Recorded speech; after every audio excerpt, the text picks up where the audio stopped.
Bonjour mes petits flocons et bienvenue sur la chaîne. J'espère que vous allez bien. Dans le classique de La Belle et la Bête, plusieurs personnes sont absentes, comme par exemple la mère de Belle. Mais deux autres personnes sont totalement inconnues du public, les parents du prince. Si du point de vue de Disney on reste très vague sur ce sujet, on peut néanmoins trouver dans des récits des citations sur ces deux personnages. Allez, générique.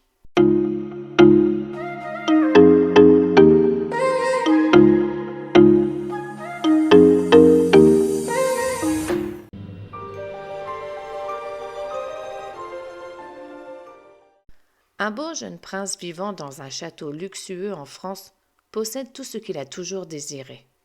De ce fait, le prince était devenu gâté, égoïste et cruel. Une nuit, lorsqu'une mendiante se présente au château et demande l'hospitalité pour se protéger du froid glacial, lui offrant une rose en guise de paiement, il la rejette à cause de son apparence repoussante. Lorsque le prince la repousse pour la seconde fois, la mendiante révèle alors sa véritable nature, une enchanteresse. Conscient de son pouvoir, le prince essaye de se faire pardonner, mais il est trop tard. Pour le punir, elle le transforma en une bête monstrueuse. Elle jette également un sort sur le château tout entier, le métamorphosant en un lieu sombre et inquiétant. Ses jardins verdoyants en une sombre forêt infestée de loups, et les serviteurs d'ordinaire si aimables en objets de maison reflétant leur personnalité. Honteux de son apparence, la bête se terre dans son château. Il possède un miroir magique lui servant de fenêtre sur le monde extérieur. Il possède également une rose enchantée lui servant de sablier. Cette rose fleurira jusqu'à ses 21 ans. Si la bête parvient dans ce décompte à aimer une personne et s'en faire aimer en retour, alors la malédiction serait rompue. Dans le cas contraire, il resterait une bête à tout jamais.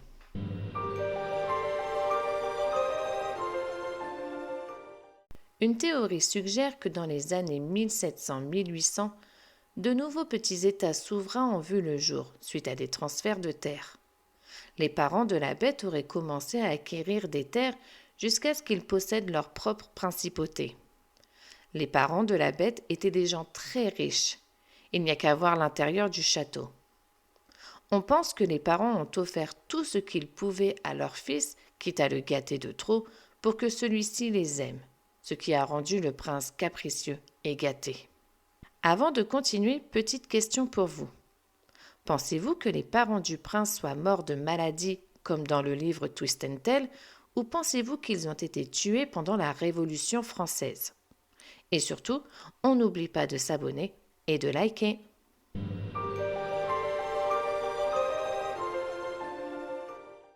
Dans le film live action, l'enchanteresse qui a jeté un sort au prince au début du film porte un nom qui a une grande importance. Elle se faisait appeler Agatha. Et dans le live action, elle apparaît beaucoup plus que dans le film d'animation. J'irais même jusqu'à dire qu'elle apparaît dans les scènes les plus importantes du film. Mais justement, par rapport à son nom, une théorie a fait surface, et elle se rejoint avec le point précédent et le point suivant. Car selon l'époque où se joue le film, eh bien, on peut établir un lien entre le personnage fictif et Agatha de Rambaud. Agatha de Rambaud était connue pour être la nourrice des enfants royaux à la fin des années 1700. Ce qui nous amène au point suivant. Selon l'histoire, Agatha était surtout connue pour avoir pris soin de Louis XVII et, apparemment, ne l'a pas quitté d'une semelle pendant les 7 années où elle s'est occupée de lui. D'après les témoignages, durant ces 7 années, Agatha a bercé Louis, l'a habillé, réconforté et même grondé lorsqu'il se comportait mal. On dit que même si Marie-Antoinette a donné naissance à Louis, Agatha était sa véritable mère simplement en raison de l'attention particulière qu'elle lui apportait. Cela correspond d'ailleurs à la théorie suivante.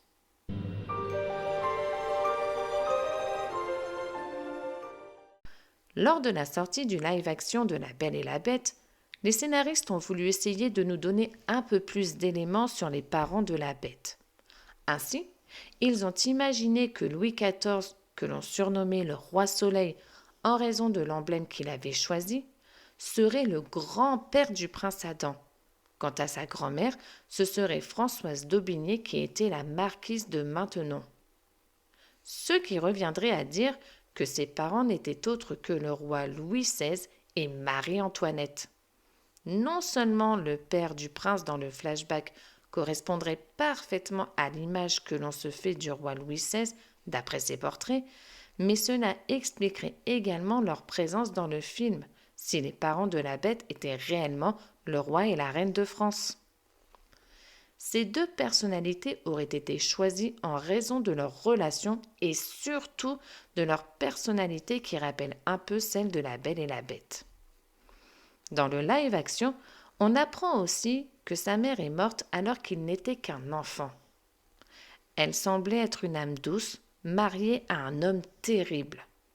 Mrs. Samovar dit qu'après la mort de la mère, son père a pris son fils et l'a perverti pour qu'il soit exactement comme lui. Les domestiques se sont sentis coupables de ne pas être intervenus. Et c'est vrai que si on en revient au roi Louis XVI, il était connu pour être tyrannique, conservateur, avait un ego surdimensionné et surtout, il est à l'origine de l'apparition de la Révolution française. Voilà mes petits flocons. Alors oui, je sais que certaines théories peuvent parfois paraître un peu tirées par les cheveux. Mais qu'en pensez-vous? Je vous souhaite une bonne journée, je vous fais des bisous et je vous dis ciao!